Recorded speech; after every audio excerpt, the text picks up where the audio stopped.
아, 맞아. 나도 적게 먹고 있는데 살이 너무 쪄.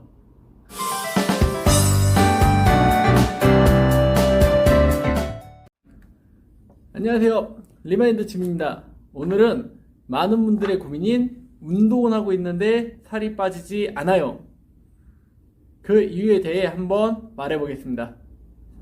일단 운동을 하는데 살이 안 빠지는 이유는 몇 가지가 있습니다. 첫 번째, 운동을 이제 막 시작하는 초보분들. 두 번째, 기초 대사량. 세 번째, 운동 방법. 네 번째, 식단. 다섯 번째, 호르몬 및 기타 문제 등이 있습니다. 먼저 1번, 운동을 이제 막 시작하는 초보분들. 우선 마음을 너무 급하시게 먹으면 안 됩니다. 운동을 이제 시작하는 만큼 우리의 몸은 더 피로하게 되고, 운동으로 인해 근육은 펌핑되고 또 성장하기에 많은 영양소를 필요하게 됩니다. 그러다 보니 똑같이 먹어도 더 많은 영양소와 수분을 몸에 잡아두게 되고, 그로 인해 체중이 올라가는 일이 생기게 됩니다. 개인적으로 급하게 빼야 되는 일이 아니고선 운동 초반에 체중 1, 2kg 올라가는 것보단 잘 먹고 체력과 근력을 키워 앞으로 있을 다이어트에 대비해 힘을 기르시는 걸 추천해 드립니다. 2번, 기초 대사량.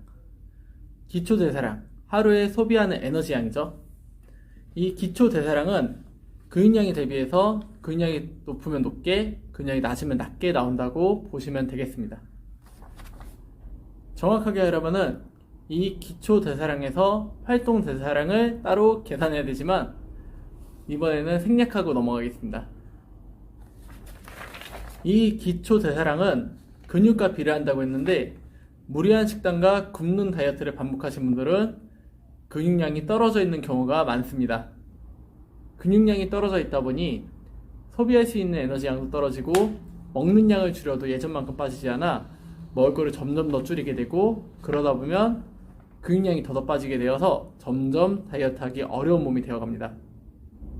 근육이 지방보다 무겁기도 하고, 젊은 10대, 20대에는 근육이 많다 보니 굶는 다이어트가 근육을 떨어뜨려 체중 변화가 크겠지만, 없애기는 쉬운 근육, 다시 만들기는 너무 어렵고, 대사량이 떨어지면 다이어트가 점점 힘들어지니 영양소에 맞춰서 잘 챙겨 드시고, 근육량을 유지하며 또 너무 적은 분은 늘려가며 다이어트를 해나가셔야 됩니다.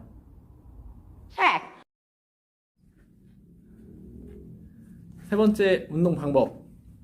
일단 유산소 운동이 잘 빠진다, 근력 운동이 근력을 증가시켜 대사량을 올려주니 더 좋다 라는 거는 없습니다. 둘 다 제대로 하면 잘 빠지고, 둘 다 섞어서 해준다면 최고의 조합이라고 말씀드릴 수 있습니다. 물론 식단은 필수고요. 하지만 운동 방법이 매일 똑같고 강도가 같다면 두 가지 운동 다 정체기가 금방 오고 살이 빠지지 않는 운동이 될 것입니다. 사람은 같은 일을 하다 보면 처음에는 힘들었던 일이 적응되고 요령이 생겨 처음보다 쉽게 해내게 됩니다. 그러다 보니 처음에는 이 방법으로 운동을 해도 살이 빠졌는데, 언젠가부턴가 정체기가 오더니 이제는 똑같은 운동을 해도 살이 찌게 되는 겁니다.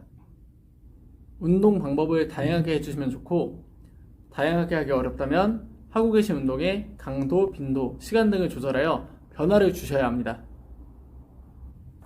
가장 추천하는 방법은 웨이트 운동을 하며 다양한 운동 부위를 강도, 횟수를 조절하며 다양하게 해주시고, 웨이트 운동이 끝난 후 30분에서 1시간 정도 유산소 운동을 해주시는데, 마찬가지로 강도 및 시간을 조절해 주시고, 꼭 러닝머신뿐만 아니라 몸이 적응하지 못하게 사이클, 스태퍼 등등 여러가지 유산소 운동을 좀 섞어가며 해주시는 걸 추천해 드립니다.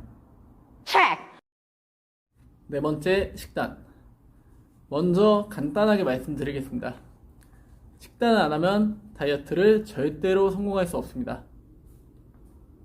하루 종일 운동을 한다고 하더라도, 아무리 강도 있는 운동을 한다고 하더라도 그 이상의 칼로리를 섭취하게 되면은 근육으로 붓기도 하지만 남은 잉여 칼로리들은 결국 지방으로 붓게 됩니다. 식단이 다이어트를 위해 어느 정도 조절하면 적게 먹는 건 맞지만 무조건 적게 먹으라는 게 아닙니다. 자기의 대사량에 맞게 탄단지를 계산해서 알맞게 드셔주셔야 합니다. 이 계산하는 것과 적용하는 것은 내용이 너무 길어지니 조만간 영상을 따로 만들어서 올려보겠습니다. 다섯 번째, 호르몬 및 기타 문제. 앞서 위에서 말한 것들, 초반에 잘 먹고 체력과 근력을 키워주며 운동 방법을 다양하게 하고 기초 대사량을 올려주며 자기에게 알맞는 식단까지 해봤는데 살이 안 빠진다. 그러면 호르몬 문제 및 다른 쪽으로도 생각을 해보셔야 합니다. 보통 분들은 위에 것들만 지켜보시며 다이어트를 해보시면은 살이 무조건 빠지게 되어 있습니다. 하지만 그래도 살이 안 빠진다 하시는 분들, 한 가지 예를 들면 몸이 붓고 둔해지며 추위를 심하게 타고 기운이 없어 쉽게 지치고 식욕이 없어 잘 먹지도 않는데 체중이 증가한다. 바로 갑상선 저하증이라는 증상입니다. 물론 다른 호르몬 증상 및 건강상의 문제도 있을 겁니다.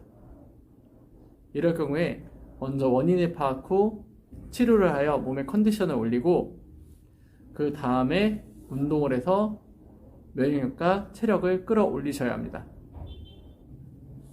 몸이 망가져 있는데 정신력으로 극복한다면서 몸을 더 망가뜨리면 안 됩니다.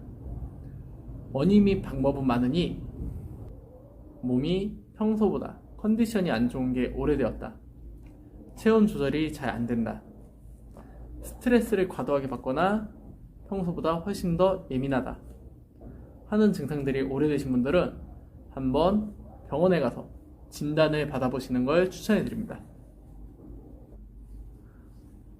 하나 걱정되는 점이 있는 게, 이 얘기를 듣고서 너도? 나도. 맞아, 나도 적게 먹고 있는데 살이 너무 쪄, 호르몬 문제였나봐 하시는 분들, 제 경험상 좀만 얘기해보면 평소 적게는 먹고 있지만 주말이나 어쩌다 한번 폭식을 하게 되면서 살이 안 빠지게 되는 경우가 많기 때문에 아무것도 안 해보시고 호르몬 문제인가봐 하시는 지레 짐작은 우선 지쳐두고 한번 최대한 열심히 해보시고 나서 그래도 변화가 없다 하시면은 그때 호르몬이나 다른 기타 문제들을 한번 생각해 보시길 바라겠습니다. 이상으로 5가지 운동은 하고 있는데 살이 안 빠지는 이유에 대해서 한번 알아봤는데요. 물론 이유는 이것 말고 여러 가지가 있을 수도 있습니다. 하지만 이것부터 한번 지켜보시면 좋을 것 같습니다. 그리고 저희 나라는 특히 너무 체중에 집착을 많이 하는데, 이 근육 운동을 하다 보면은 이 근력이 올라가면서 근육이 올라가면서 체중이 올라갈 수 있습니다. 그러니 너무 체중에 집착하기보단 인바디 검사 또는 눈바디, 그리고 주의자 같은 걸로 각 부위 인치 같은 거를 측정해서 몸의 변화를 보시면서 건강하게 운동에 가시면 좋을 것 같습니다. 열심히 꾸준히 하시면 누구든 해낼 수 있으니 모두 화이팅 하세요. 감사합니다.